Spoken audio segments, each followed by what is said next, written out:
Okay. So we For the record, I'm done trying to make y'all comfortable. For the record, you ain't trying to grow, then it's done for you. For the record, lab on me going all the way. For the record, ain't trying to link, no time to waste. For the record, for the record, yeah. For the record, yeah. For the record. How my journey began. It's graduation time. Family is very important to me, including my puppies. The Marine Corps played a huge role in my life and allowed me to be ambitious, inspiring, a mentor, and achieve all of my goals. As a financial expert, I've received multiple awards, done various events as a guest speaker all over the U.S. with my platform of creating healthy financial habits, along with having my own business, all leading up to my show. Come along for the journey. let's do it. Hello, Jims, and welcome. For the month of April, we will be discussing different services that entrepreneurs provide to the public. These services and the extra care they put into them set them apart from their competitors.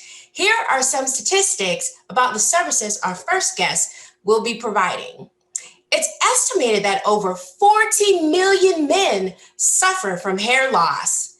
Experts project hair loss product research and development to grow into a $43 billion industry by the year 2026. Jims, we're not dealing with just penny pinchers. We're talking about billions and continuing to grow. So please keep that in mind. SMP or scalp micropigmentation is an instant, semi-permanent procedure that does not require surgery, but will give you life-changing results and a solution to hair loss. SMP treatment is a very precise and delicate procedure that requires accuracy. On average, it takes about 3 to 4 sessions to complete a treatment. Now, for today's guest, he has been featured in several magazines to include Forbes, Magazine, New York Weekly, New York Wire, LA Wire, Fox, CBS, NBC, Stock News, U.S. Financial News, Today, and many countless other articles, to name a few.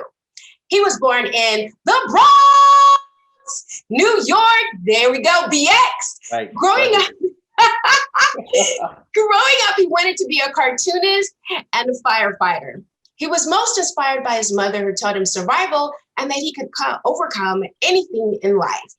What he likes most about what he does is changing men's lives for the better and restoring their confidence. He currently resides in Carmel, New York, and Putnam County.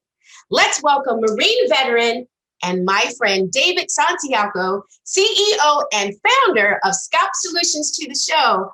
Welcome. Yeah, there it is. Show that. Welcome to the show. Thank you for having me, Joe. This is awesome. Thank you. Yes.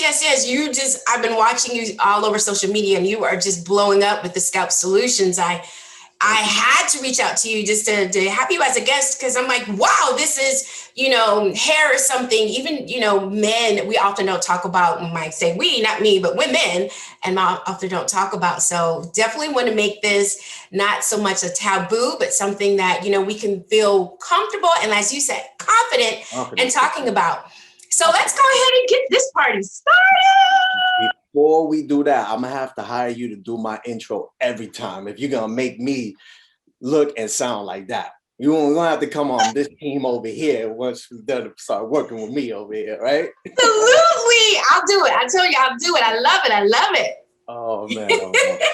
So you are going on like 21 years as a barber from age 13. And you are officially a licensed master barber. But how did you get started with cutting hair? All right, so this is a it's a dope story. So I didn't start cutting hair because I wanted to be a barber. I started cutting hair because, growing up, me and my mother, we were poor. So She used to cut my own hair. So when I was about 13 years old and I was going to school, my friends were all making fun of my haircut because my mom wasn't hip to the style. She was like boxing my hairline and they're like, Dave, what's going on? What's doing your haircuts? And I'm like, my mom. So what I ended up doing for my 13th birthday, I knew I had a $30 limit for whatever toy or anything that I wanted. So I told my mom, just give me the $30. And I went I bought myself my first Andis outliner, and it was just for the sole purpose of cutting my own hair because I couldn't afford the $7 at the time to get my own haircut, and that's what started it all. I love it. And now when you say the little device, is that one of those things that you put and kind of shade and cut around that you put on your head? So essentially, I didn't even know what I was doing. So I ended up buying a trimmer. A trimmer is only good for doing the hairlines, bring it down. It wasn't even an actual clipper. So when I got this, I was like, oh my goodness, like the only thing I could do was pretty much just bald my hair. So essentially I had an afro with a shape up the whole time until, we got the $7 for me to get a haircut. And then, I just was going around giving my friends shape ups too, because, we also, grew up, poor. So we was like, hey, I'll take care of you. I'll give you a shape up. And that just turned into like, oh, wait, I'm getting $4 or $5 for this. I was like, oh, I can make a little penny out of this. And that just what, evolved into me saying, you know what, let me start doing this. I can, generate a little bit of cash. Absolutely. I always say our passions or our skills comes from a place of necessity. Absolutely. And like you said, it wasn't because, this is what I want to do. It's because you got tired of being teased. Yeah, I can't be looking all bushy and dusty, Absolutely. So as I mentioned in your intro, you are also a Marine veteran. Semper Fi. Man, hoorah, hoorah. Let's not get riled up. Let's not get riled up. That's right. Let's not get too riled up this time. Yeah, but being in the Marine Corps helped you enhance your barber skills. So how did you help out working with the wounded, ill, and injured Marines, at then it was the Naval Medical Hospital, Bethesda. National Naval Medical Center. Yep, Bethesda in Maryland. So for the gyms, that's where I met David. We used to work together way back in the day, probably 2010, 2011. And he used to work with our wounded, ill, and injured. Worked out too. Oh yeah, we did. We were buff back then. We were not that we not sexy now, but we sexy still. I don't know about now, but back then I was working out. You're fine.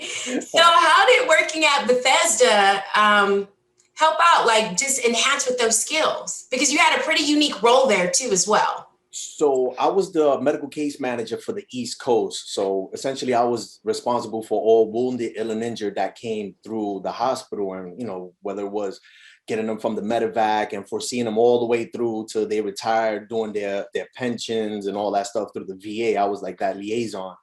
But what I immediately noticed was, as I was going around through all the rooms, I see all these veterans receiving their Purple Hearts. And, these guys have been in the hospital, they're in their gurneys, they're just laid up, they can't get out. And they're not, their hair was crazy. They didn't have any haircuts. And I know, being a Marine, we go by very strict grooming standards. Mm-hmm. And not only is it a standard, but it's something that we take great pride in looking good and sharp at all times as a Marine. So what I did was I started going around and asking the Marines, hey, you about to get your Purple Heart. You're going to be in front of the Commandant, the Sergeant Major of the Marine Corps. Let's get you looking sharp and squared away like a Marine, as the way you should look. Right. And some of them were like, oh my goodness, thank you. Like it was crazy because as a barber, you get to see the reaction of the client when you make them look good and feel good about themselves. So it's an instant gratification. But as a Marine, people just think, oh, this is one of these little standards, like, oh, you make fun of, oh, okay, I didn't get a haircut, Sergeant, I'm sorry. Right. We make a big deal out of it. But now when you strip them from that opportunity of actually getting the haircut, and now here I am cutting their hair, giving them a nice high and tight, faded it up. I had put a little touch of that NYC Bronx style in there. Yeah. And you see their reaction, and they were like, oh my God, Sergeant, thank you for making me look and feel like a Marine again. And these are gentlemen that were blown up, some of them missing legs, some of them missing both legs, double, triple, quadriplegics, and a simple haircut before they're receiving this, Purple Heart, just like instantly changed them around. So when I saw that, not it wasn't just that reaction, but I knew it was a necessity because, you wanted to boost the little morale, put a little morale into them, given the situation that it was in. So, I spoke with the first sergeant and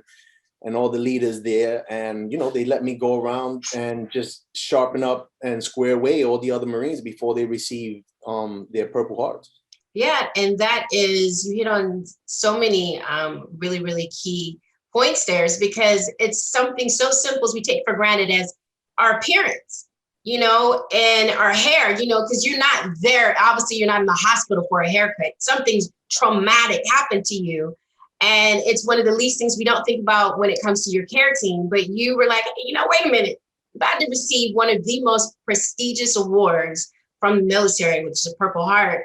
I want to make sure you know, you look good, and to see those reactions, because I do remember several of the Purple Hearts that you did your little work on, and to see their smiles, to see the Marine smiles, to see their confidence to receive it, and to know that, like you said, I feel, but now I look like a Marine. And, you know, my hair's all grown out because I've been in the hospital weeks, months, but now, you know, Sergeant Santiago to whip me all up, and now, and you know, I saw it just like you did. Now that click and pop comes back. That they're absolutely. like, okay, yeah, you know, instead of just, you know, kind of casual, now they're like, okay, Uber, I got you. Yeah, And it comes back. It was insane to see, like, it was automatic, and, you know, like other time. And I was scared if we spoke about this, because sometimes when I do it, I don't know. I mean, I know why, but I get a little emotional over it, because just seeing them and their reaction. Because like I said, I've been a barber for over 21 years. So, you know, you'll have a client turn around and go, oh my goodness, thank you, I look so good. But a lot of them, you know, when I would give them the mirror, they would start crying. Right. Because it was like, man, you know, like, here I am, I'm in the hospital, you know, and I know the mentality, because I was communicating with them, you know, the enemy got me.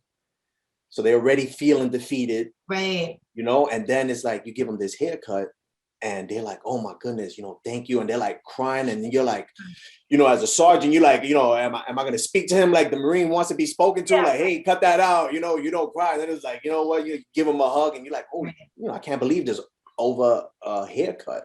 You know, a simple haircut just totally changed the mindset of that Marine.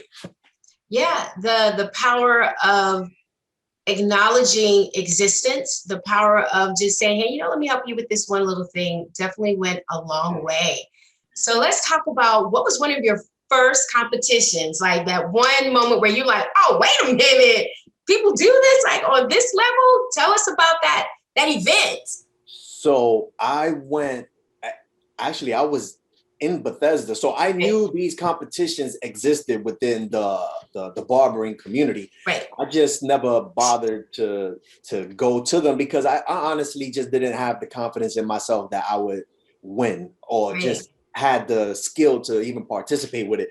So while I was down in Bethesda, I had a local barber who was putting together this barbering tournament, this venue. You know, he hits me up and he's like, hey man, we saw you in this website. It's called Barbershop Connect. It's very known in the barbering community.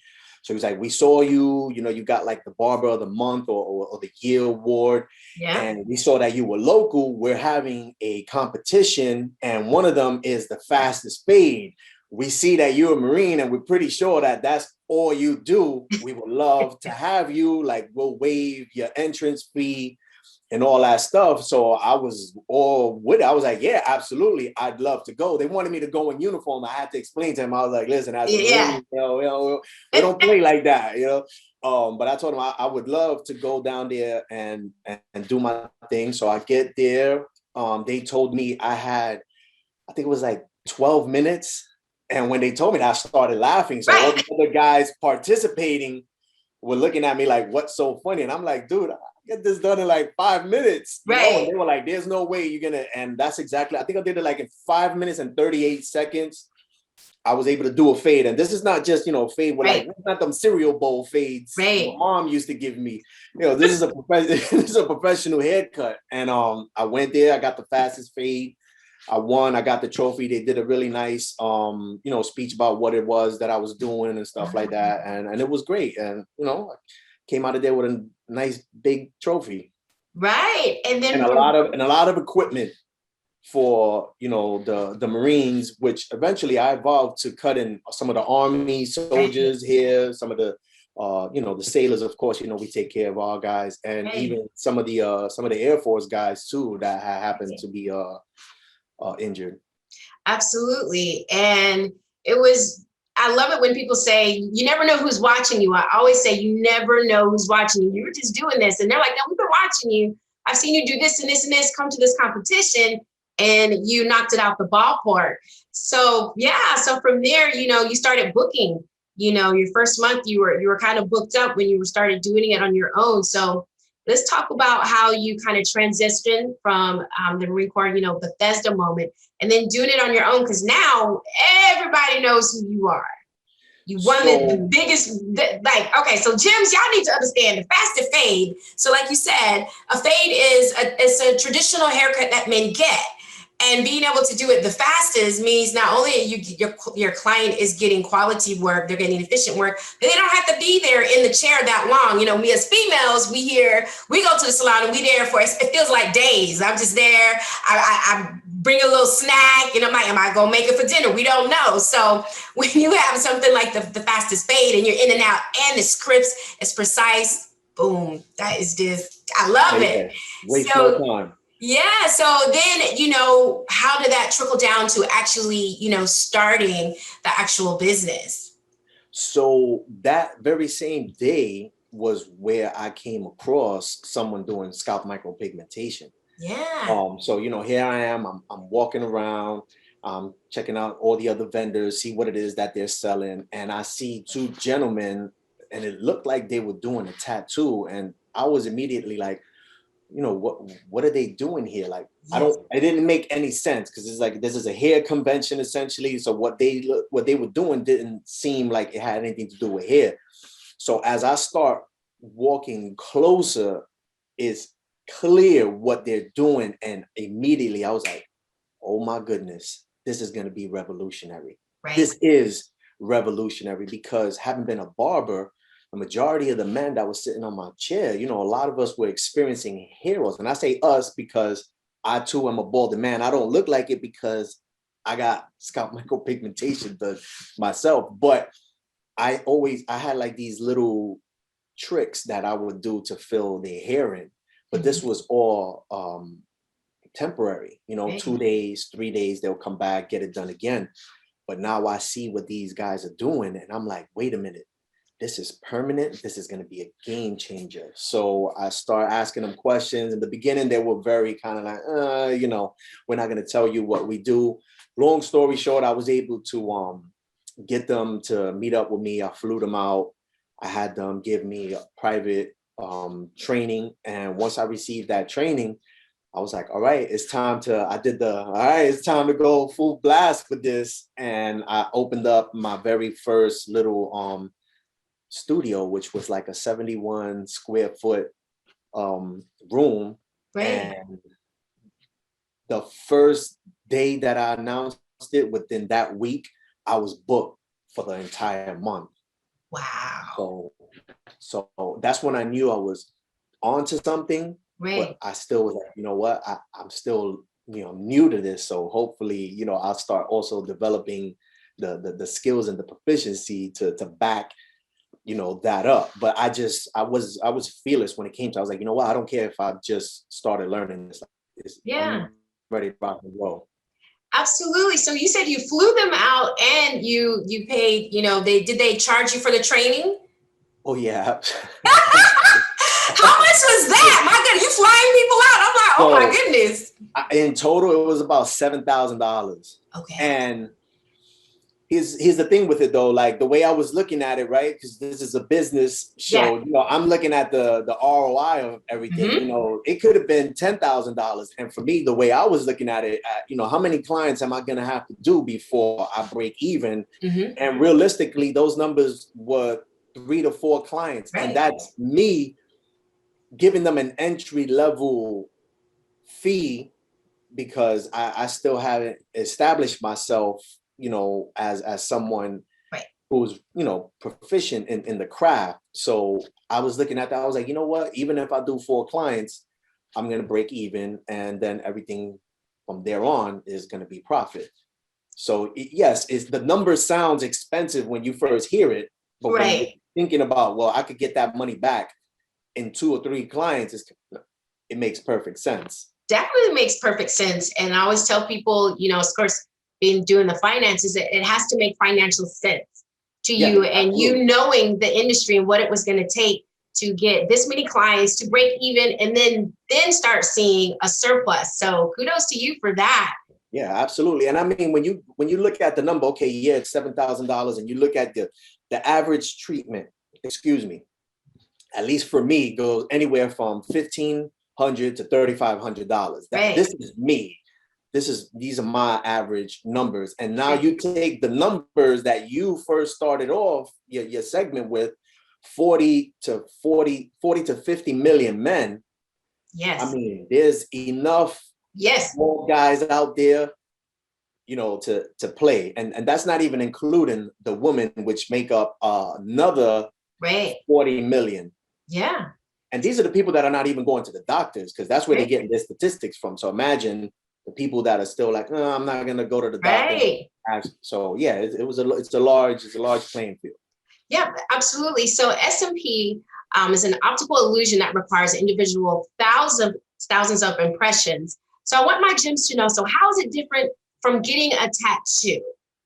So the difference between scalp micropigmentation and a traditional tattoo is the technique. Right.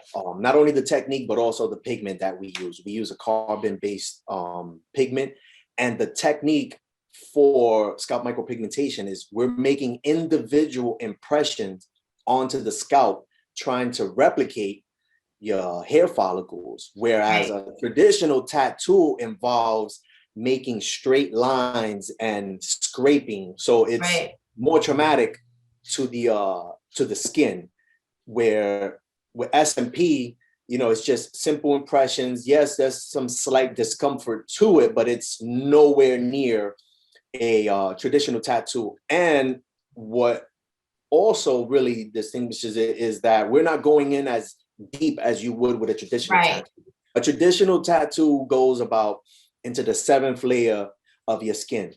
Yes, we have 7 layers of Yeah. skin. Yes. So that's what keeps them in there more permanent. Whereas Right. scalp micropigmentation is going into the second layer of the skin, which is what makes it a cosmetic procedure. Because if you don't take care of it correctly and you letting the sun beat down on it, Right. it'll fade it. It'll fade. Yeah, definitely quicker than most. And speaking of the sun, what is the aftercare for clients who receive this SMP treatment? So they're coming in. I know the pain, when we discussed, it's not as painful as getting a tattoo, but talk about some of the care, because there is care that comes into that. You just can't just walk away because it's skin. You have to take care of your skin. So talk about some of the care that goes into that. So this is the beauty of scalp micropigmentation and what makes it such a great selling point, Yeah. Opposed to all the other alternatives that you Right. can go for hair loss. One, it's non-invasive. Two, all you got to really worry about is maintaining your scalp hydrated and putting SPF to block it out from the sun. So as long as you got SPF anywhere from 30 and better, you're going to be good to go. And maintenance, the actual physical maintenance of it, is a gentleman is just going to buy a trimmer and he's just going to buzz his hair. So now that alleviates you waiting hours, making appointments in the barbershop. Yeah. Now you can take care of this, right within in your own home, in your bathroom. And essentially that's pretty much it. Yeah. Because Very low maintenance compared to all the other, you can do a hair transplant, surgery. Some people have good results with that, but the thing with hair transplants is that a lot of people fail to realize is that it leaves scarring, because right. they have to physically go in and get into a donor site and pull hair out and put it back to the area that you're experiencing the hair loss. Right. So even those guys end up coming to me too, because we got to cover that up. We're able, with scalp micropigmentation, we're also able to conceal scars, whether they be from trauma or from hair transplant surgeries, or alopecia. Yeah, so that's definitely a really great selling point. So making sure they're taking care of the scalp, the SPF. I know you mentioned it's about 1 to 3 years for maintenance and touch up, just to make sure everything still looks, fresh and precise as it does on day one. We talked a little bit about the cost of the treatment. So a traditional haircut is right around $20 to $60. I know you said your skills when we spoke in doing men's wigs, don't really do it anymore, the prosthetics, but those can go for $500 to $1,200. But again, like you said, some of these, you're leaving scars, and it's more maintenance and routine to keep up. So with the SMP, I know you mentioned between $1,500 and $3,500, which is a fair price. I like for my gym to know this is very much a fair price. Other technicians may undercut the cost to get more clients, but with less quality. So with that price, not only are you giving these gentlemen, like again, it may seem a little high, but when your maintenance is 1 to 3 years and not 1 to 3 times a month, then it's definitely worth that. So the initial cost of your studio, let's talk about that. You said it before, it's about 71 square feet a room, and about how much was that a month, and how did that work? Because I want to know, I mentioned it in your intro, you're in Carmel, New York, and most people be like, why did he go to New York City? So tell them a little bit about this, why you were out there and the cost and how you've been flourishing. It was like, you know what, this will all go into, it has to start like with the mentorship that I received. And it was kind of like, okay, I could go to New York City and I know I'll be successful there. But then, just the arrogant Marine in me was like, or I could put myself in a position where I'm forced to build a name and a brand and a culture and have people come to me. And if I can get people to do that, that would be a stamp for me, knowing that, you know what, I did it. Not only did I do it, but like people are now coming over to me and I'm not worrying about competition. So I started thinking volume. I knew if I went to the city, I was going to have bigger overhead. So with bigger overhead, I got to justify that in pricing.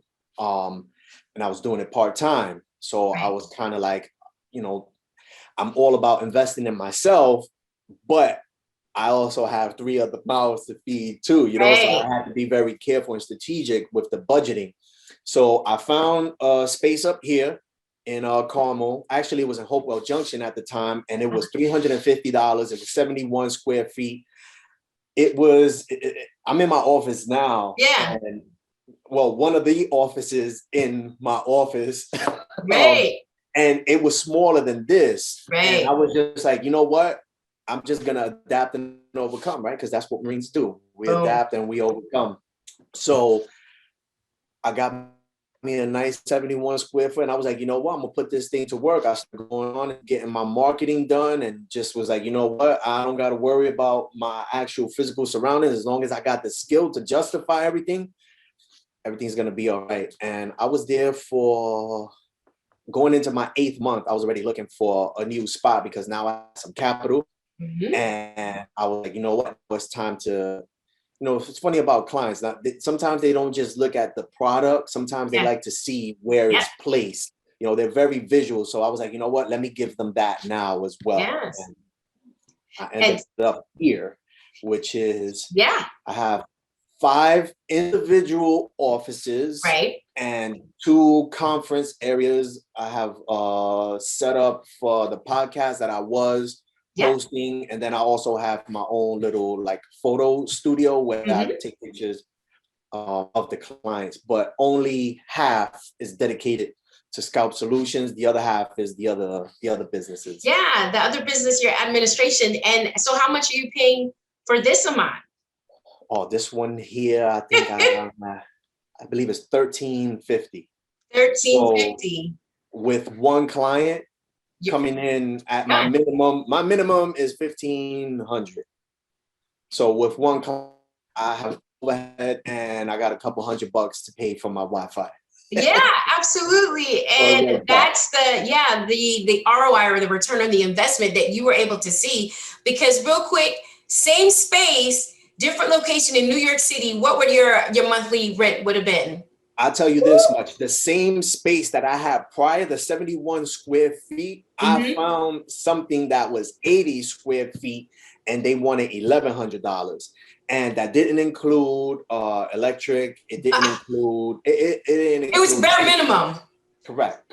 And at the time I was like, you know what? I didn't want to do that because again, having received the information and from that I got how to properly run a business and turn it into a volume game, I knew that the consumer is gonna always, look at the pricing. I mean, you never want to price yourself too low, but you want Right, to put right. it so that enough people can afford it.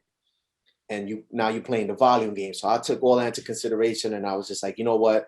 I'd rather do a harder time establishing myself Right. as an authority than having to worry about the overpricing of New York City. And I just stuck with it. And here I am now. I'm about to go on to my fourth year, my Right. second or third year here. And it's working. I've had people come to me from the UK, Yes. Canada, Florida, Right. California. I even have somebody come to me in September from Iran. Yeah, that's insane. Sometimes I get people that bring me out, to them, seldomly happens, but yeah, It'll it's happen more. Yeah. So that is the beauty of knowing your industry. And I always tell people, your clients will drive, they will fly for the best quality and for the best treatment, which is what you're providing. So what makes you different from your competitors? So I know you've had a little, well, not a little, but a really great mentor with Damon John, the creator and founder of FUBU. But tell us a little bit about that. What sets you different? Because there are other SMPs, not a lot, but specialists. What makes you different? so this, I don't want this to be taken out of context because it Absolutely comes not. off not cocky. So as far as competition, the way I look at it, I don't have any because the only person I'm in competition with is myself. Yes. I stopped a very long time ago looking at other providers doing what I do because what could happen is if they have a bad influence, I'm sorry, not if they have a bad habit, Right. I could end up picking that up and I essentially could pick up bad influences. That's not good for my business, my brand, and the culture that I Right. was trying to establish here. And I attribute all that to having done that mentorship program with Damon John Right. because he taught me how to properly establish a business Right. because not every business owner is a business person.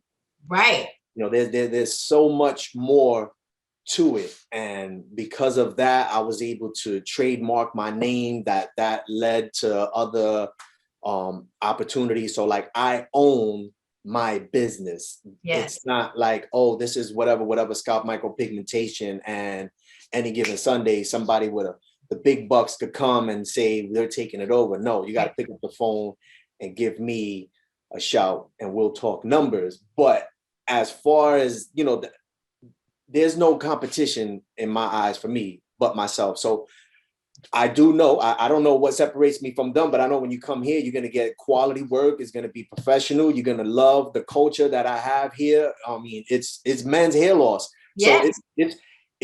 it's a crazy topic because you're dealing with men's, essentially how they feel about themselves. Right. So, me, I could be a serious person, but that's not the kind of culture that I have here. So, Right. when a man comes here, I'm telling him like, woo, you looking good, playboy. Yeah, it's Yeah. hard Yeah. tonight. Like that's the kind of culture I build. Like I wanted to take such a sensitive Right. topic and I wanted to add a little humor to it. And, so when these guys, I don't want guys walking in here feeling down Right. because of their hair loss. I want them to just, embrace Yeah. it. Hey, you did something about it and it's okay. We're at a phase now where men are more in tune with their self-care now Yes. anyway. We're looking at the woman and we're like, you know what? She does this, yes, why she's taking 25 minutes in the bath because she's taking care of herself. So you know what? Hey, I want to do that too. So a lot of men are embracing that now. So not too many come in here, kind of like trying to Right. get away from it. They're just like, hey, you know what? I just want to feel better about myself. And that's that. So I try to create that That culture. type of I keep it a little atmosphere. comical. And that's just me. That's how I do it. That's how I want the brand to be known. Absolutely. And speaking of branding, You're exclusive right now to men, and that's your niche market. And I wanted to put that out there in this because it's not because you don't love the ladies or that women don't experience hair loss, because we do. But right now you're just exclusive to men, and that just tends to fit into your niche market, correct? Yes, ma'am. I like it. So, I was like, yes, ma'am. Yeah. So it's just I thought you was gonna ask me why, because it's like, oh, this no, because I tell people your niche market is your niche market, and is what you're most comfortable with doing. It's not that you couldn't do women, but this is your comfort level and what you like to do, and this is part of your branding. And you offer a one-stop shop for your skincare products as well. So when we were talking about the skincare, for your clients, all that can be included in them, so they don't have to think. Because I know that's one of the things that I don't like to do, is to think. Now I got to go to the store. What skin product do I need? Now it's just like you have your nice little package. Here you go. I just need for you to follow the directions, and then we're good, right? And it's so different from men because we don't do that. Right. We're culturally conditioned to like, there's just things that you don't do as a man that only women can do, which men now are starting to like, oh crap. Yeah. Maybe I should have adapted to some of these things that they're doing, because they're coming in here, they're ashy, dandruff, all that. So it's kind of like, hey man, you just invested some good money. You got a nice hairline. You look like a handsome stud now, but you got to do something about those ashy hands. Right. You look like you got a cast on your hand. Moisturize. Take some lotion on. I love it. We definitely have to moisturize. So that brings us to our gems and our tips for today. So gems, it's time for your financial gems. Your financial gems for today are: challenge yourself, do work you care about, take the risk and believe in yourself. Number 2, have a vision, find good people, face your fears, and take action. You heard David do that several times during his story. Number 3, manage energy, not time. Build a great team through hiring character. Build those relationships. You want those long-lasting relationships. These people on your team are going to be with you for a while. Most importantly, too, understand your industry, because your industry is specific and geared to you. You need to understand it. Do your research, do your homework, and make sure that you fully understand it. Number 4, know your goals. Plan to raise capital. Learn from your mistakes. We're going to make mistakes every single day for as long as we are privileged to live here on earth. Just make sure we're learning for those.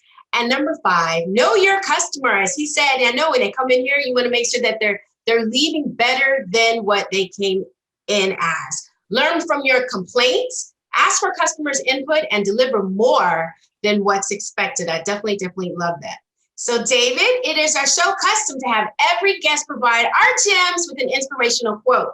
What is your personal inspirational quote you would like to share with us today? Anytime someone talks to me and wants advice, I always tell them, never, ever to the 10th power, stop hustling. And to elaborate on that is, don't become complacent in your business and just hustling. Like, just go out there and do. Don't be scared. Like, as you said, there's always going to be mistakes. Always. It's going to happen. But if your mindset is that a mistake is the equivalent to a lesson learned, you're going to be all right. You're going to be just right. I love that inspirational quote. David, thank you for being a guest on my show, being my friend, a fellow Marine veteran, Marine to the core, and most importantly, being part of our journey. Thank you for having me. I love what you're doing. I wish you so much luck, and I love watching your shows. Keep them coming, please. Thank you. So, Gems, creating healthy financial habits is a lifelong commitment. Remember, without change, there be no butterflies. Changing habits, changing lives, and changing futures are all up to you. Till next time, Gems, take care.